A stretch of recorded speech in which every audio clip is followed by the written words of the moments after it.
Hey, what's going on, y'all? It's Tim here with Develop with Tim. A couple weeks ago, I asked some friends what were some problems or challenges that they were seeing middle and high school students facing, and if they worked with college students, what were some of the things that they were seeing in that space as well.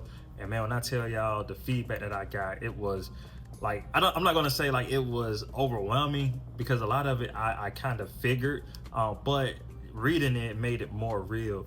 So I'm probably gonna do segments on this, but I'm just gonna do one today.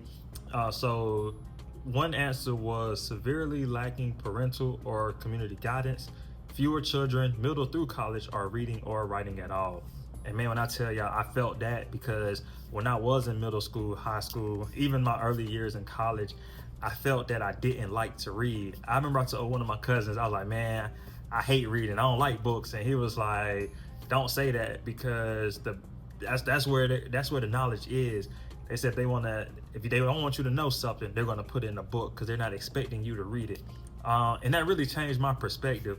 And I really think after that, I came into a class, and it was called Financial Fitness my senior year in high school, and we learned based off of Dave Ramsey's Financial Peace University. But anywho, I found a topic that I value and I loved a lot, and it made me want to dive deeper and learn more. So I say, like, a lot of times we thinking that the students, the young leaders, they're telling us that they might not like to read, but in actuality, they just haven't found a topic that they felt worthy enough to read. Once I started, reading more books on financial literacy and everything like that, I felt that a lot of things had similarities, and then I wanted to share that information with people that I knew, which led to me writing my first book called Budgeting in 3 Steps. So I would say maybe we have to figure out ways to figure out what our young leaders, these scholars, what are they interested in that they might want to go pick up a book? What are they interested in that they might want to write about? Because everybody, I feel, has value. Everybody has things that they're interested in. Everybody has things that they love. Everybody has things that they can talk about like 24 hours straight without getting bored. And those are the things that we need to introduce to them more to read, to start building up that confidence in reading, so they can sit still, read something of value, and they can learn something different. And as far as the parental or community guidance, man, I know some of our parents, I know y'all are struggling.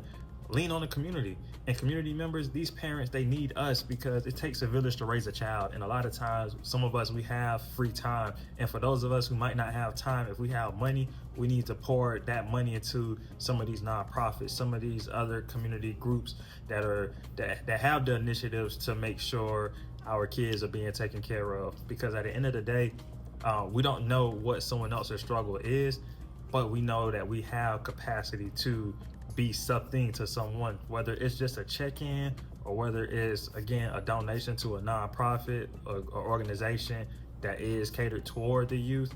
I would just say find ways to get involved, find ways to get active, because our youth, they need us. They are our future, just like us now, who we were the future years ago, and we kind of see where things are. We got to pour back into the next group, because they need it more, probably more than ever. So I would say, again, lock in. If y'all know parents that are struggling, shoot, just ask them, how can I support you? I'm not going to be able to support financially, but how can I support with some time? If you have an organization that's in your community, ask them, how can I be of service, whether that's a donation, whether I volunteer. And if you see any, young adults, students in middle school, high school, college, start asking them what they're passionate about. And sometimes they might say they don't want to read, but just purchase them a book. If they look at it enough, they might just pick it up and read it, and you don't know what kind of impact that's going to make on them. So again, I challenge all my young leaders, go pick up a book. Find something that you're passionate about. If it's sports, if it's chess, if it's debate, if you love history, just find something, pick it up, read it, and continue to do that. And for my future writers, again, just write about your story. Write about something that you're passionate about. Like I said, my first book was Budgeting in 3 Steps. It was probably like 20 pages, nothing crazy. But at the same time, I did it, and now I got 10 books. So again, just start somewhere, do your part.